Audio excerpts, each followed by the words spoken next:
Our first speaker is Philip Pirie, who was co-chair of the Guidance Development Group. Philip is a bereaved father and suicide prevention activist. His leadership has ensured this work never loses sight of what matters most, the lives behind the statistics and the urgent need for change. Philip will begin by sharing why we need guidance and what it means to shift from risk to relational safety. Over to you, Philip.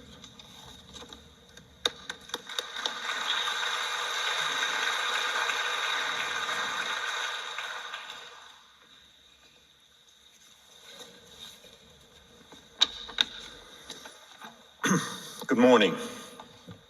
My name is Philip Pirie, and I am a father bereaved by suicide, by the suicide of my son Tom. I'm going to talk for about 10 minutes on why we need the new guidance, why we need change.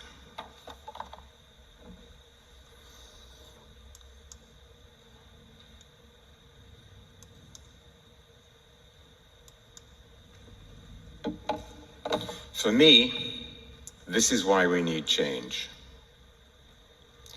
This was Tom. Tom had a very happy childhood. My mother used to say, there are so many people who love Tom. And she was right. His head teacher said that Tom was one of those people who think the world is full of friends you haven't met yet. He had lots of friends. He was outgoing. He was confident, he was enthusiastic about everything he tried.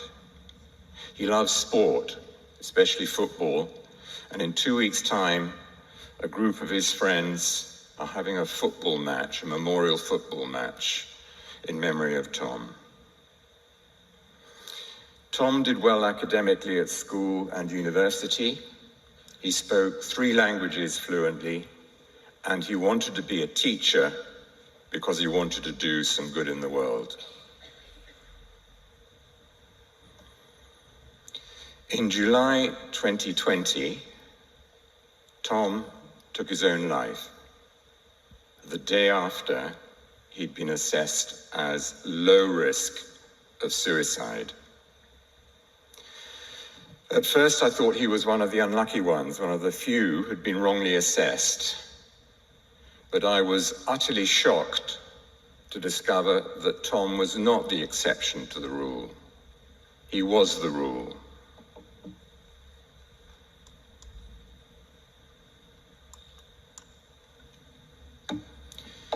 Of the 17 people who take their own lives every day in the UK, 5 are in contact with mental health services, and 4 of those 5 are assessed as low or no risk of suicide at their last contact. The 5 and the 4, that's 80%, are known as the low-risk paradox. And astonishingly, the low-risk paradox has been known about for over 25 years. I say astonishingly, because so little seemed to have been done about it. That was when I started my campaign for reform of the system of suicide risk assessment. I felt very angry when I found out about the low-risk paradox, but I didn't want to stand on the touchline criticizing the players on the field. I wanted to see if I could up my game, maybe get on the team, and perhaps help score some goals. So I'm extremely grateful to Adrian and to Seamus for putting me on your team. Thank you. Tom's suicide risk assessment consisted of 3 crude questions. Question 1, do you have any thoughts of suicide? Tom answered, yes. Question 2, do you have any intentions to take your own life? Tom answered, no. Question 3, do you have any plans to take your own life? Tom answered, no. On the basis of Tom's answers to these 3 crude questions alone, he was consistently assessed as low risk of suicide. I know this from the counsellor's statement to Tom's inquest. Now, here's the first thing. There is absolutely no evidence supporting the validity of this type of checklist. Here's the second thing. NICE, the National Institute for Health and Care Excellence, said in their guidance back in 2011, 9 years before Tom died, do not use risk assessment tools and scales to predict future suicide. Low, medium, and high are a form of prediction. Here's the third thing. Many organizations required, and probably still do require, their practitioners to carry out this invalid type of assessment. I say probably still do, because when I was talking at a conference in Leeds just over a year ago, I asked the audience of mental health practitioners if they were aware of this type of checklist still being used. About 40% of them put their hands up. Following the Chief Coroner's newsletter to all coroners in the summer of 2022, NICE issued updated guidance which said, do not use global risk stratification into low, medium, or high risk to predict future suicide. Fast forward to the 4th of April this year, and we published the new NHS England guidance, Staying Safe from Suicide. This guidance is 100% compliant with NICE and 100% compliant with the suicide prevention strategy published in 2023, which has been adopted by the current government. Some of you here will have been part of the 120 people we engaged from across the suicide prevention spectrum to contribute to the guidance, and we are hugely indebted to you. One thing I've learned over the last 5 years of my campaign is that there is a huge amount of inertia in the system of suicide risk assessment.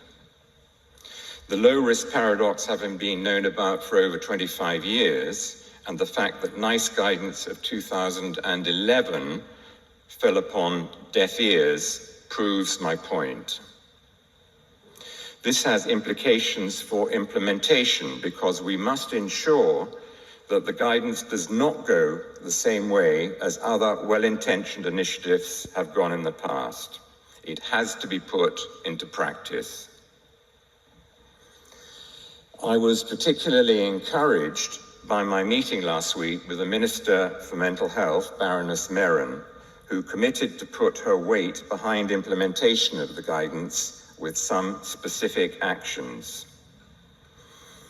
These relate to the NHS as well as to the private and charity sectors who fall under the ambit of the guidance.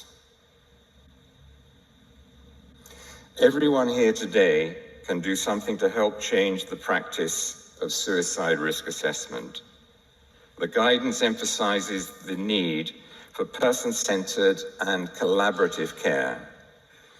And Rachel, Adrian, Seamus, and Tash will be talking more about that.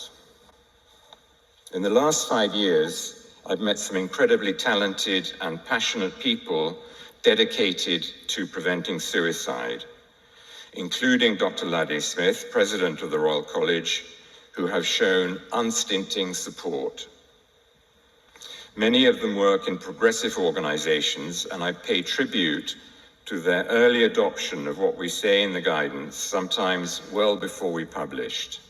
We are indebted to them for their example.